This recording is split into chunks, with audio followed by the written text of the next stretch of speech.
the flood, the ark, and the promise. Today, I want to take you back, way back, to one of the oldest and most powerful stories ever told, the story of Noah's Ark.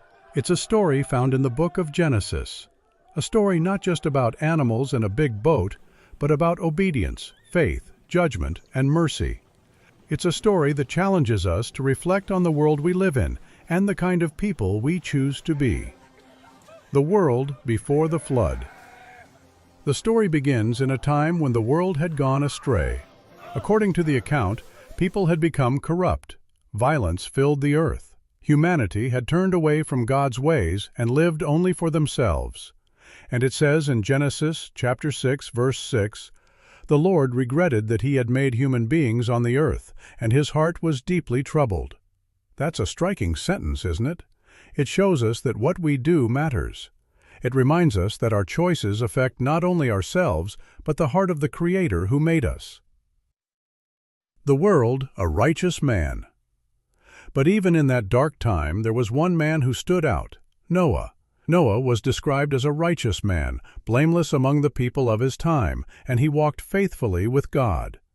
While the rest of the world followed their own ways, Noah followed God's, and because of that, God chose Noah for an incredible task. The Ark.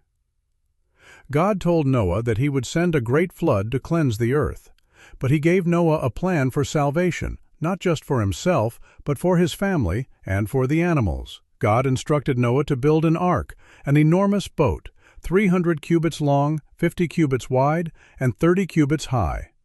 In today's measurements, that's about the length of a football field and as tall as a 4-story building. Think about that for a moment. There were no cranes, no power tools, just Noah, wood, and the will to obey. And let's be honest, Noah must have looked ridiculous. Can you imagine his neighbors? "What are you building, Noah?" "An ark." "What for?" "There's going to be a flood, but we've never even seen rain like that before." Yet Noah kept building. Day after day, year after year, he built in faith. He built when it didn't make sense. He built when no one else believed. That's what obedience often looks like, faith in action, even when no one understands. The animals and the flood.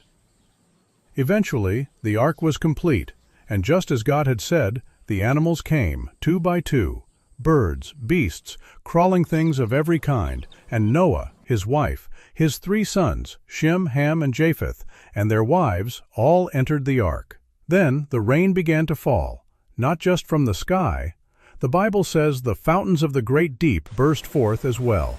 It rained for 40 days and 40 nights. The waters rose, the mountains were covered, and everything that lived on dry land perished, except those in the ark. It's a heavy moment in the story, a moment of judgment, a reset, but it's also a turning point.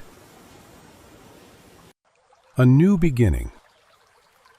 After 150 days, the waters began to recede. Eventually, the ark came to rest on the mountains of Ararat. Noah sent out a raven, then a dove. When the dove returned with an olive leaf, Noah knew the earth was drying. Soon the doors of the ark opened, and life began again. Animals scattered, the family stepped onto dry ground, and a new chapter began for humanity.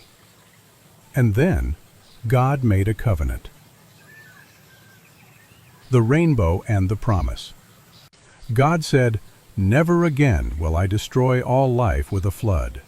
And as a sign of that promise, he set a rainbow in the sky.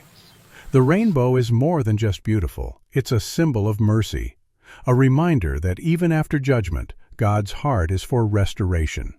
That even when things fall apart, he is a God of second chances.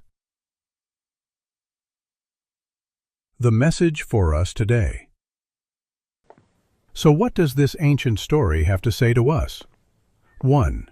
The IT tells us the importance of living with integrity, even when the world around us does not. 2. GIT reminds us that faith means trusting even when we don't see the full picture. 3.